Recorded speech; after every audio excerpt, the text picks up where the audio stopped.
Dr. Martin Luther King Jr. We're going to talk about him for a few minutes today. He was such an important voice and individual in American history. It's so important to know about him and to know what his life was about and who he was and what he did. If you don't know about him and his movement, I don't think you know America very well. He's a very controversial figure, and there are those who kind of, maybe reject him or don't read him because they think that, he was just immoral or this, that. We'll get to that. But for me, I just dove right in and I listened to his speeches and I read some of his writings, and I have to say I have had an incredible time. And after learning more about him, of course I haven't studied extensively. I'm not ready to write a biography on him.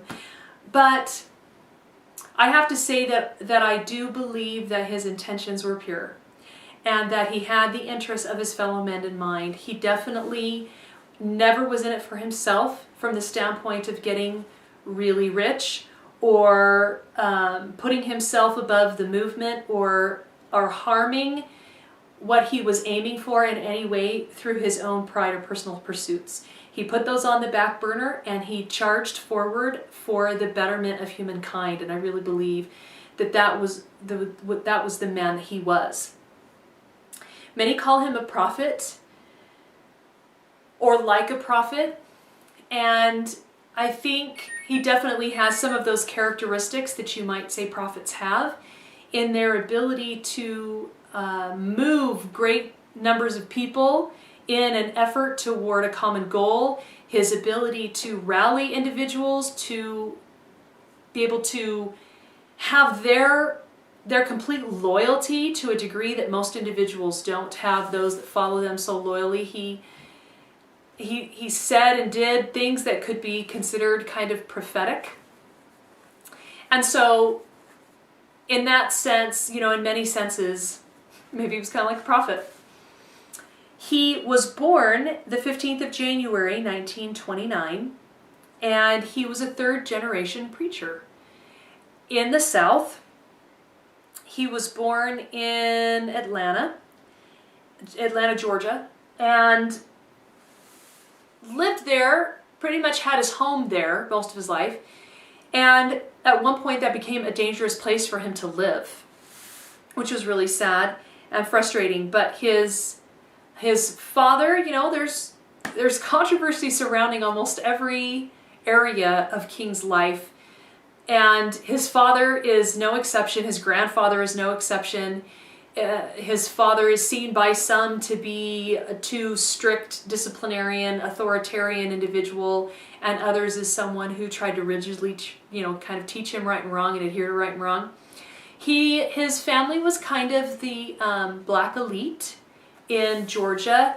They were better off than most, and they were better educated than most and had more opportunities than most of their fellow black citizens in that time and place. And so for that reason, when Martin Luther King was young, he was kind of insulated from what other blacks went through, and he came to see that for himself, especially later as he left home.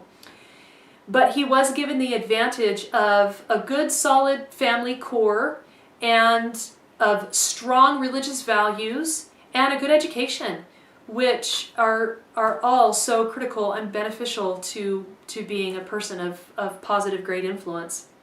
He was born Michael King, and there's different stories that surround how he came to be called Martin Luther. There's stories about saying that his father came in one day and said, "I'm now going to be called Martin Luther, and Michael's going to be called Martin Luther King Jr." And I don't know that his birth certificate was ever changed. But he did go by that name, and both of them meant to have that name to honor the reformist, the original Martin Luther. And the name came to be very apropos for what King came to do and stand for. So that was kind of cool. He took a test while he was in high school. He went to Booker T. Washington High School, and he was given a test that allowed him, and he tested so well that at age 15 he was able to attend Morehouse College. And he really was a brilliant student and a brilliant individual, such a thinker and a studier, and could quote and discuss, the great authors. So by the time he was 19, he already had a bachelor's degree, which is when most students are now starting college. And it's one of the reasons why he already had a doctorate degree when this movement started, because he was still in his 20s. He was still a young man. And he just started really early. And so he went straight from there. It was a bachelor's in sociology, which is really interesting, the things that he studied, because the marriage of the topics that he was studying really gave him insight and increased leadership abilities in the things that he did later on. So that was a bachelor's. Then he did a second bachelor's degree in divinity, and he finished that one at age 22. And I don't know if the system was a little bit different then or how it all worked, but he was able to use both of those other degrees to begin a doctorate program that took him 4 years to complete at Boston University in the School of Theology. So there's controversy around his degrees. People will say that he doesn't have a legitimate doctorate degree, but for all intents and purposes, he was at Boston University, and he was actually physically there. And so by age 26, he already had a doctorate degree because he started at 15, and he had been in college for basically 11 straight years, studying like crazy. And he really became, as he went further north for his educational experiences, especially once he got up to Boston, he came to see what it really was like for other blacks, and he at one point fell in love with a white girl and wanted to, he said he wanted to marry her. I think he just, there's controversy around this as well, but he gave it up because people around him said, you'll never be able to return with her to the South and do the things that you say you want to do. And for him, it was being a preacher. There was never a question. That was never controversy. That's what he was going to do. That's what he was going to be in. That was the plan, and he got the degrees that allowed him to be able to do that. And he knew he would return home, and he knew that he would take over another church, and he would be a pastor, and that might be a difficult thing. So later on, he married Coretta Scott of Marion, Alabama, and that was in 1953.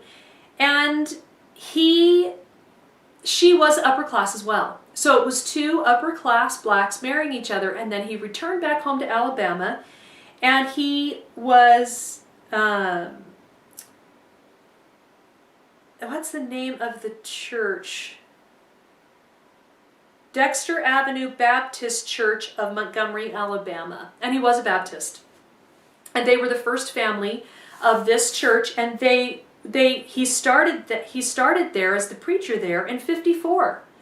Well, the first big movement, the first big event in the civil rights movement happened the very next year. He'd only been preaching there for a year. He was only 27. 28 years old, something around there. And Rosa Parks wouldn't give up her seat on the bus. And this turned into an almost year-long bus boycott in Montgomery, Alabama, that desegregated the buses and was a major, major step forward. He was reluctant to get involved at first, but then showed up at a meeting and was kind of appointed in charge. And, it was natural for him to have that position for so many reasons. Because of his extensive education, because of his eloquence and his ability, his gift of articulation, because of his 3 generations of leadership in that community, and especially among the black community in Alabama, there were a lot of reasons that he should have been the natural leader for this movement, and he became that, and he put his heart into it, and he saw a difference, and he started traveling around the country, especially around the South, talking about the success of that experience and what happened there. And then kind of 5 years went on, and he was kind of trying to determine what should happen next. And then they decided to do a couple really big things happened. They had been doing, there were the Freedom Riders began riding around on buses, and he at first wasn't going to support them, and then he kind of gave them his support, and And he saw that the sit-ins were working, that they were raising the public moral conscience. And for him, that was a huge thing. He knew that in the back of the minds of most people, there was something that nagged them and bothered them about what was happening, that they knew it was wrong. He wanted to raise that moral question to the forefront and force people to look at it and to think about it. And then, I think it was in 61, let me see if I can find it. I think it was in 61 that they went to Birmingham. Birmingham was a hotbed of, let's see here. Oh, it was in 63. So this sit-in thing was happening. The Freedom Riders was happening. He was involved. He was becoming a more and more predominant public figure. And then Birmingham was basically, there were two components that were valuable about Birmingham. One was that segregation was really the strongest there, and the second was that they had a chief of police that was very pro-segregation, and if they pushed him, then he would help he would help create a picture in the minds of those that would see this happening, that would help them see how far people were willing to go for segregation. So what they really were fighting, they were able to hinge what they wanted to have happen in the civil rights movement, especially in the early 60s, around having an equal station, around really forcing the federal government's hand in pushing, in enforcing laws about desegregating schools and commercial buildings and things, and stores and things. And so there's obviously a lot more to the story. I can't tell you a lot today, but he goes to Birmingham. It really was kind of putting his life on the line, and really he was almost always putting his life on the line. At one point early on, he was somewhere, I can't remember everything that surrounded the event, but a woman who ended up later being insane stabbed him near the heart, could have killed him if it would have been any lower. And of course we know he was assassinated, martyred really, at just 38 years old, I think he was. And so he goes to Birmingham, he's arrested, and there's a public march, and the policemen turn the fire hoses. This is broadcast on national television, and the first time people have really been able to watch something happening like this, watch them being hit and hosed down in a very obviously demoralizing and mortifying manner that was wrong on every level. So he's stuck in Birmingham jail, and some pastors write a public letter to him, but it's public letter, saying, look, just leave it alone. We are just having elections. Let the new guy get in. Let him make the changes that you want him to make. Just calm down and let this thing happen. And Martin Luther's in prison, and he writes letter from Birmingham jail. He makes it public. He has it published. And I don't know how many notes he had. I don't know how many people helped him. But it is brilliant and beautiful. And one of my favorite writings, and I've already posted on it before. His education is extensive. His understanding of natural laws and rights and principles and concepts is profound and deep and thorough. And he really puts them in their place on many levels, on a religious level, on the level of law, on the level of not taking action, the level of leadership. And he condemns the moderate rights, and rightfully so, for being so passive in something that was so important. So this happens, and then the year, and then they have the March on Washington, where he gives his I Have a Dream speech. It's incredibly successful. The Kennedy administration reluctantly cooperates, and then they win the battle. It's the Civil Rights Act is signed, and he's given the Nobel Prize. And I think it's just 4 years later, was it in 68? That he was giving other speeches pushing for against the Vietnam War, which wasn't popular, and people that were close to him didn't want him to do that kind of thing.